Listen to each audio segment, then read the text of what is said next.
ତ ପିଲେମାନେ ପୁଣି ଥରେ ଆଉ ଏକ ଭିଡିଓରେ ତମ ସମସ୍ତଙ୍କୁ ସ୍ୱାଗତ ଜଣାଉଛି। ପିଲେ ପୂର୍ବେ ଆମେ ପଢୁଥିଲେ ଏକାଙ୍କିକା ଅତ୍ୟାଚାରଟିକୁ, ବୁଝିପାରିଲା? ଏକାଙ୍କିକା ଅତ୍ୟାଚାରଟିକୁ ଆମେ ପଢୁଥିଲେ ନା, ଏକାଙ୍କିକା ଅତ୍ୟାଚାରଟିକୁ। ଆଜି ଆମେ ଏହାର ଦେଖ ପିଲେ ତମ ମାନଙ୍କର 174 पेज को देखो 174 ये दूसरा ये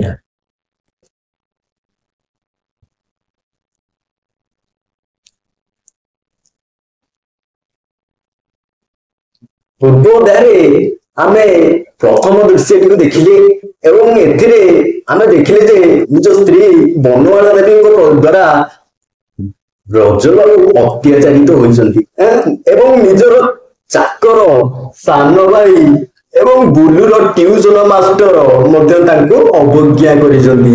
ତାପରେ କଣ ହେଇଛି ଆସ ଦେଖିବା ଦ୍ୱିତୀୟ ଦୃଶ୍ୟ। ଦେଖିଲେ ଦ୍ୱିତୀୟ ଦୃଶ୍ୟ देखो कौन है देखो कौन है ना द्वितीय दृश्य अत्याचारित स्वामी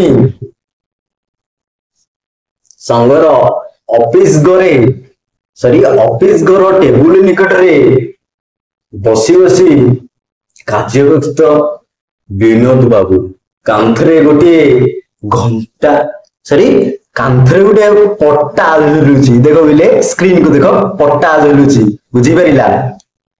ସେଥିରେ ଲେଖା ହେଇଛି ଅତ୍ୟାଚାରିତ ସ୍ୱାମୀ ସଂଘ। ଯୋଉ ହେଡେ ଯୋଉ ବୋଲି ତମ ମାନେ ଲେଖୁଛ ସେଇଭଳି ଲେଖା ହେଇଛି ଅତ୍ୟାଚାରିତ ସ୍ୱାମୀ ସଂଘ। ସମସ୍ତଙ୍କର ଗୋଟେ ଗୋଟେ ସଂଘ ହେଇଛି, ସମସ୍ତଙ୍କର ସଂଘ ହେଇଛି ନା। ଯେମିତି କି ବନମାଳା ଦେବୀ ଯାଇଛନ୍ତି ଗୃହଲକ୍ଷ୍ମୀ ସମିତି ସଭା, ଚାକର ଜନାର୍ଦ୍ଦନ ବାବୁ ଯୋଉ କହିଥିଲେ ତାଙ୍କ ପାଇଁ ହେଇଛି ନିଖିଳ କଟକ ଚାକର ସଂଘ ଏବଂ ରାଜେନ୍ଦ୍ର ବା ତାଙ୍କ ସାନ ଭାଇ ପାଇଁ ହେଇଛି ଛାତ୍ର ସଂସଦ, ବୁଝିପାରିଲା? ଏବଂ ଟ୍ୟୁସନ ମାଷ୍ଟରଙ୍କ ପାଇଁ ମଧ୍ୟ ହେଇଛି ଗୋଟେ ସଂସଦ। ସେଇଭଳି ଭାବରେ ଅତ୍ୟାଚାରିତ ସ୍ୱାମୀ ସଂଘ ଗୋଟେ କରାଯାଇଛି, ଯୋଉମାନେ ସବୁ ସ୍ତ୍ରୀଙ୍କ ଦ୍ୱାରା ଅତ୍ୟାଚାରିତ ପାଉଛନ୍ତି ବା ଯେଉଁମାନେ ସବୁ ସ୍ତ୍ରୀ ଅତ୍ୟାଚାରିତ, ବୁଝିପାରିଲା? ସେଇ ପୁରୁଷ ମାନେ ଏଇ ସଂଘକୁ ଆସନ୍ତି। ତେଣୁ ତା ନା ହେଇଛି ଅତ୍ୟାଚାରିତ ସ୍ୱାମୀ ସଂଘ, ବୁଝିପାରିଲା? ଏଇ ଯୋଉ ନାଟା ଗୋଟେ ପଟ୍ଟା ଲେଖା ହେଇଛି ଝୁଲା ହେଇଛି, ବୁଝିପାରିଲା? ଗୋଟେ ପଟ୍ଟା ହେଇଛି ସେଇଠି ଲେଖା ହୋଇ ଝୁଲା ହେଇଛି ଅତ୍ୟାଚାରିତ ସ୍ୱାମୀ ସଂଘ ହେଲା। ଏବଂ ସେଠି ବସିକି କାର୍ଯ୍ୟରତ ଅଛନ୍ତି କିଏ ଅଛନ୍ତି ନା ବିନୋଦ ବାବୁ, ବୁଝିପାରିଲା? ବିନୋଦ ବାବୁ ବ୍ରଜବାବୁ ଆସିଲେ, ପ୍ରବେଶ କଲେ। ମଳିନ ମୁଖ ଶୁଖି ଯାଇଛି। ତାଙ୍କ ଚାକର ତାଙ୍କ କଥା ମାନୁନି, ତାଙ୍କର ସାନ ଭାଇ ତାଙ୍କ କଥା ମାନୁନି, କିଏ ଟ୍ୟୁସନ ମାଷ୍ଟର ଆସିକି ଅବଜ୍ଞା କରି ପଳାଉଛି, ପତ୍ନୀ ମଧ୍ୟ ନିର୍ଯାତନା ଦେଉଛନ୍ତି। ଏଇ ସବୁ ଅତ୍ୟାଚାର ଦେଉଛନ୍ତି। ତାପରେ ତାଙ୍କ ମୁଖ କଣ ହଉଛି ମଳିନ ପଡିଯାଇଛି। ତାଙ୍କୁ ଦେଖି ବସିଥିବା ଭଦ୍ର ବ୍ୟକ୍ତି ବିନୋଦ ବାବୁ ପ୍ରଶ୍ନ କଲେ। ସେ ଅଫିସର ବସିକି କାମ କରୁଥାନ୍ତି ବିନୋଦ ବାବୁ ଏବଂ ସେଇଠି ପ୍ରଶ୍ନ କଲେ କଣ ନା ଆପଣଙ୍କର କଣ ଦରକାର? ଦେଖ କହିଲେ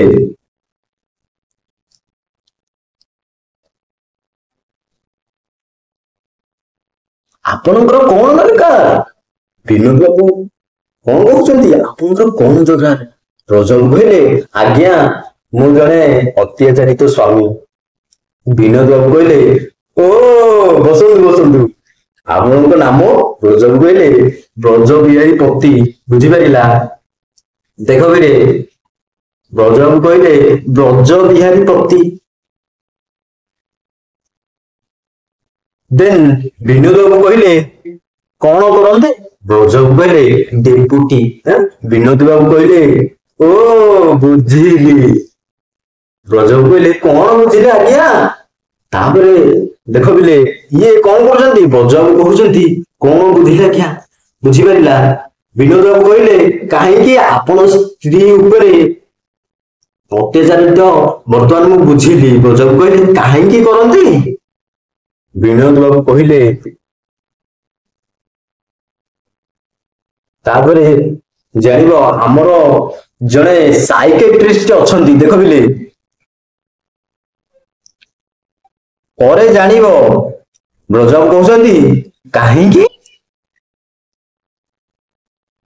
ତାପରେ ବିନୋଦ ବାବୁ କହିଲେ ପରେ ଜାଣିବ ଆମର ଜଣେ ସାଇକେଟ୍ରିଷ୍ଟ ଅଛନ୍ତି ବୁଝିପାରିଲା ସେ ଆପଣଙ୍କୁ କେତେ ଗୁଡିଏ ପ୍ରଶ୍ନ ପଚାରି ଆପଣଙ୍କ ତରଫରୁ କି ଦୋଷ ତ୍ରୁଟି ରହିଛି ବୁଝିନେବେ ପିଲେ ତମମାନଙ୍କୁ ପ୍ରଶ୍ନ ରହିବ ସାଇକେଟ୍ରିଷ୍ଟ କହିଲେ କଣ ଜାଣିଥିବ ପିଲେ ଯଦି ନିଶ୍ଚୟ କମେଣ୍ଟ ମାଧ୍ୟମରେ ଜଣାଇବ ତାହେଲେ ସାଇକେଟ୍ରିଷ୍ଟ କହିଲେ କଣ ଯୋଉ ମନ ସ୍ତତ୍ତ୍ୱବିଦ ଅଛନ୍ତି ଯାହାକୁ ଆମେ କହୁଛେ ନା ନାଇଁ ତେଣୁ ସେଇ ଅଛନ୍ତି ସିଏ ଆପଣଙ୍କୁ କିଛିଟା ପ୍ରଶ୍ନ ପଚାରିବେ ବୁଝିପାରିଲା ପ୍ରଶ୍ନ ପଚାରିବେ ଏବଂ ଆପଣଙ୍କ ତରଫରୁ କି ଦୋଷ ତ୍ରୁଟି ରହିଛି ଆପେ ବୁଝିନେବେ ଆପଣ କଣ ଭୁଲ କରିଛନ୍ତି ଆପଣ କଣ କରୁଛନ୍ତି ମୁଁ ଅତ୍ୟାଚାରିତ ଆପଣ କଣ କହୁଛନ୍ତି ମୁଁ ଅତ୍ୟାଚାରିତ ମତେ ଅତ୍ୟାଚାର କରାଯାଇଛି ପରନ୍ତୁ ପ୍ରଥମେ ସେ ଆପଣଙ୍କ ଠାରୁ ବୁଝି ନେବେ କଣ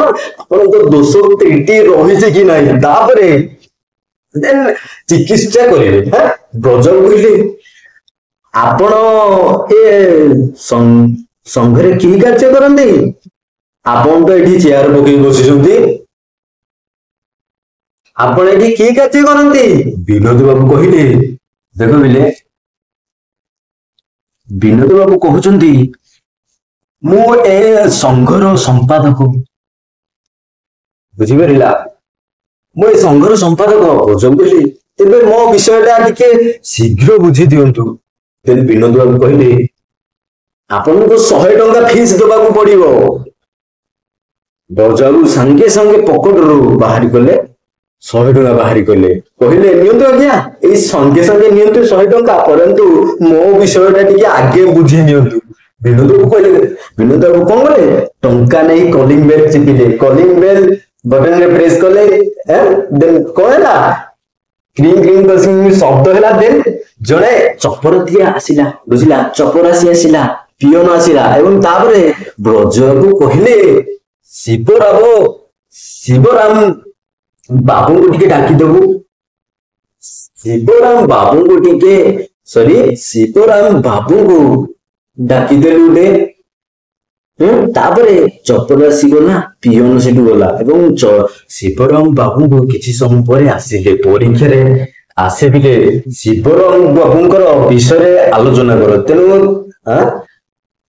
ତେଣୁ ତାପରେ କଣ ହେଇଛି ତାହେଲେ ଅତ୍ୟାଚାରିତ ସ୍ୱାମୀ ସଂଘର ସମ୍ପାଦକ ବିନୋଦ ବାବୁ ବ୍ରଜବାବୁ 100 ଟଙ୍କା ଫିସ୍ ଦେଇଛନ୍ତି ଏବଂ ସଙ୍ଗେ ସଙ୍ଗେ ଫିସ୍ ଦେଲା ପରେ ସେ କଣ କରିଛନ୍ତି ନା କଲିଂ ବେଲକୁ ଚିପିଛନ୍ତି ପିଅନ ଆସିଛି ଏବଂ ପିଅନକୁ କହିଛନ୍ତି ଯେ ଶିବରାମ ବାବୁ ଯିଏ ସାଇକେଟ୍ରିଷ୍ଟ ଅଛନ୍ତି ତାଙ୍କୁ ଟିକେ ଡାକି ଆଣିବୁ ତାପରେ ଶିବରାମ ବାବୁ ଆସିଛନ୍ତି ତାପରେ ଶିବରାମ ଆସିଲେ ତାପରେ ଶିବରାମ ବାବୁ ଆସିଲେ ବସନ୍ତୁ ଦେଖ ବିଲେ ସ୍କ୍ରିନ କୁ ଦେଖ ବସନ୍ତୁ ଶିବରାମ ବାବୁ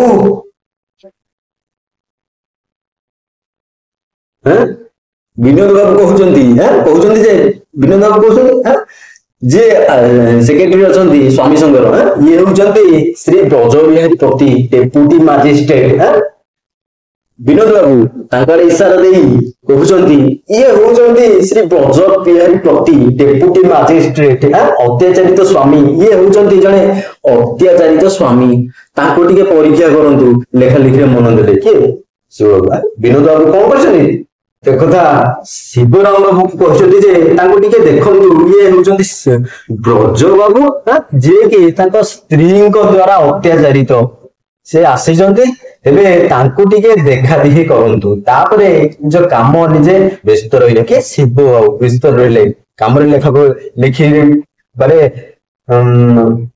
ଲାଗିଗଲେ ବିନୋଦ ବାବୁ ବୁଝିପାରିଲା ବର୍ତ୍ତମାନ ଶିବ ବାବୁ ତାଙ୍କୁ ଦେଖିଲେ ଶିବ ବାବୁ କିଏ ନା ସାଇକେଟ୍ରିଷ୍ଟ ହେଲା ମନସ୍ତତ୍ତ୍ୱବିଦ କଣ ହେଇଛି ନା ଗୋଟେ ଚେୟାରରେ ବସଉଛୁ କହିଲେ ଶିବ ବାବୁ ଗୋଟେ ଚେୟାରରେ ବସଉଛୁ କହୁଛନ୍ତି ନମସ୍କାର ଆପଣ ଡେପୁଟି ମାଜିଷ୍ଟ୍ରେଟ ନା ବ୍ରଜବାବୁ କହିଲେ ହଁ ଶିବ ବାବୁ କହିଲେ ଆଇ ସି ମତେ କେତେ ଗୁଡିଏ ପ୍ରଶ୍ନର ଉତ୍ତର ଦେବେ, ଠିକ ଠିକ ଉତ୍ତର ଦେବେ, ବୁଝିଲେ? ଶିବ ବାବୁ କହୁଛନ୍ତି ମତେ କେତେ ଗୁଡିଏ ପ୍ରଶ୍ନର ଉତ୍ତର ଦେବେ ଏବଂ ଠିକ ଉତ୍ତର ଦେବେ, ବୁଝିଲେ ତ? ବଜ କହିଲେ ନିଶ୍ଚୟ ଦେବି, କରନ୍ତୁ। ଶିବ ବାବୁ କହିଲେ ଆପଣ କେତେ ବର୍ଷ ହେଲାଣି ବିବାହ କଲେଣି? ରଜ ବାବୁ କହିଲେ 15 ବର୍ଷ ହେଲା। ଦେଖ କହିଲେ ଏବଂ ତାପରେ ଶିବ ବାବୁ କଣ କହିଲେ ଏସବୁ